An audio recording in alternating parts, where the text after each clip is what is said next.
आज Doubtnut app download करें। Doubtnut पर अपने सभी गणित, रसायन विज्ञान, भौतिक विज्ञान और जीव विज्ञान के डाउट्स का करो सफाया। बस प्रश्न की फोटो खींचो, एक ही प्रश्न को क्रॉप करो और तुरंत वीडियो सोल्यूशन पाओ। अभी डाउनलोड करें। प्रश्न है, अभिग्राही क्या होता है? इसकी क्रियाविधि का ब्लॉक आरेख बनाइए तथा आयाम आंदोलित तरंगों के संसूचक किस प्रकार किया जाता है, ब्लॉक चित्र द्वारा समझाइए। ठीक है, सबसे पहले हम समझते हैं कि अभिग्राही क्या होता है। क्या होता है कि जब अगर हम क्या करते हैं, संदेश सिग्नल को प्रेषित करते हैं, ठीक है, संदेश सिग्नल को प्रेषित करते हैं तो वह अभिग्राही द्वारा क्या प्राप्त किया जाता है। ठीक है, अभिग्राही द्वारा प्राप्त किया जाता है। ठीक है, इसको हम आगे क्या करते हैं, ब्लॉक आरेख बनाते हैं। यहाँ पर क्या है, देखो ये अभिग्राही का ब्लॉक आरेख में हम लोग यहाँ पर क्या बनाए हैं, अभिग्राही एंटीना बनाया है। ठीक है, अभिग्राही एंटीना ये क्या करता है, जो संदेश सिग्नल है प्रेषित्र के द्वारा जो भेजा गया है उसको क्या करता है, प्राप्त करता है। ठीक है, एंटीना। ठीक है, और उसके बाद क्या करते हैं, अभिग्राही सिग्नल यहाँ पर प्रवर्धक में जाता है। ठीक है, यह प्रवर्धक है। प्रवर्धक के बाद हम क्या बनाएंगे, IF स्टेज बनाएंगे। ठीक है, IF स्टेज। ठीक, और उसके बाद क्या बनाएंगे हम, संसूचक। संसूचक, इसके बाद ये क्या है, प्रवर्धक। ठीक है, और ये निर्गम स्थान है।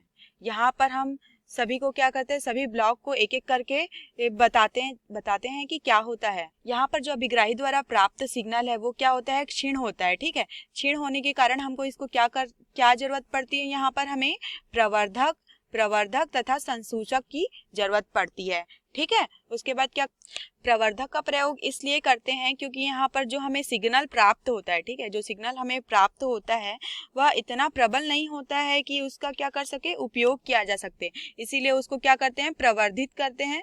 प्रवर्धित करने के बाद क्या करते हैं, हम उसे IF स्टेज में भेजते हैं। IF स्टेज का मतलब क्या होता है, मध्य आवृत्ति। ठीक है, मध्य आवृत्ति मतलब क्या करते हैं, यहाँ पर हम सिग्नल की आवृत्ति को इस मध्य आवृत्ति के बराबर रखते हैं। ठीक है, उसके बाद हम क्या करेंगे, संसूचन से पूर्व निम्न आवृत्ति में परिवर्तित कर लेंगे। ठीक है, संसूचन से पूर्व निम्न आवृत्ति में परिवर्तित कर लेंगे। ठीक है, उसके आगे हम क्या करेंगे, फिर संसूचक से क्या करेंगे, हम लोग संसूचन की प्रक्रिया करेंगे। संसूचन की प्रक्रिया क्या होती है, जिसके द्वारा हम मॉडलित वाहक तरंग से मॉडलित सिग्नल की पुनः प्राप्ति करते हैं। ठीक है, मतलब यहाँ पर से जो हमको तरंग आई थी, ठीक है, प्रेषित द्वारा भेजी गई जो तरंग आई थी उसको हम क्या करेंगे, मॉडलित करेंगे, पुनः मॉडलित करके पुनः पूर्व अवस्था में प्राप्त करेंगे। ठीक है, प्राप्त करेंगे। ठीक है, पूर्व रूप में प्राप्त करने के बाद हम क्या करेंगे, उसको फिर से प्रवर्धक में क्या करेंगे, प्रवर्धित करेंगे, मतलब सिग्नल को प्रबल बनाएंगे तथा निर्गत स्थान में भेज देंगे। इस प्रकार हमने यहाँ पर समझा कि किस प्रकार से हमने अभिग्राही क्या होता है तथा अभिग्राही की जो क्रियाविधि है, ठीक है, अभिग्राही की जो क्रियाविधि है उसका ब्लॉक आरेख बना के उसकी क्रियाविधि को समझा। आगे हमें क्या देखना है कि आयाम मॉडलित तरंगों को संसूचन किस प्रकार से किया जाता है, मतलब संसूचक की प्रक्रिया को क्या करेंगे, हम इस संसूचक की प्रक्रिया को आगे और विस्तृत रूप में समझेंगे। ठीक है, इस चित्र में यहाँ पर आयाम मॉडलित सिग्नल का ब्लॉक आरेख दिखाया गया है। ठीक है, यहाँ पे क्या है, आयाम मॉडलित जो तरंग आती है उसको हम क्या करते हैं, डिस्टकारी में भेजते हैं। ठीक है, डिस्टकारी में भेजते हैं। डिस्टकारी में भेजते हैं तो जो यहाँ पर आयाम ये जो तरंग होती है वो आयाम मॉडलित तरंग है। ठीक है, इन मॉडलित तरंग वाहकों की जो आवृत्ति होती है वो क्या होती है, ओमेगा सी तथा omega C minus plus omega M होती है ना। उसके बाद क्या बोलते हैं, ये ओमेगा एम कोणीय मूल संदेश सिग्नल MT को प्राप्त करते हैं। किसको प्राप्त करते हैं, MT को प्राप्त करते हैं। ये हमारे क्या है, संदेश सिग्नल है। ठीक है, हमको ये प्राप्त करना है।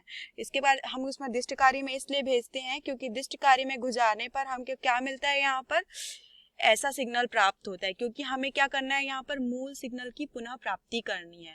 ठीक है, तो इसलिए हमको वापस मूल सिग्नल प्राप्त करने के लिए डिस्टकारी में भेजने पर हमें यह सिग्नल प्राप्त हुआ। इसके बाद हम इसको क्या करेंगे, एनवलप संसूचक में भेजेंगे। एनवलप संसूचक में भेजेंगे। ठीक है, एनवलप संसूचक में भेजने पर हमें क्या प्राप्त होता है, यह MT मूल जो सिग्नल हमने संदेश सिग्नल जो हमने भेजा था उसका जो मूल रूप है वो हमें प्राप्त होता है। मूल संदेश सिग्नल। इस प्रकार से भेजे गए मूल संदेश सिग्नल को प्राप्त करने के लिए अर्थात वाहक तरंग से इसे अलग करने के लिए हम इसे डिस्टकारी में भेजते हैं तथा डिस्टकारी में भेजने पर हम एनवलप संसूचक में भेजते हैं तथा एनवलप संसूचक में भेजने के बाद हमें क्या मिलता है, वाहक तरंग से अलग पृथक्कृत मूल संदेश सिग्नल प्राप्त होता है। यही हमारे प्रश्न का उत्तर है। धन्यवाद। कक्षा 6 से 12वीं से लेकर नीट, IIT, JEE वो एडवांस के लेवल तक 1 करोड़ से ज्यादा छात्रों का भरोसा। आज ही डाउनलोड करें डाउटनेट ऐप या व्हाट्सएप करें अपने सारे डाउट्स 8400 400 400 पर।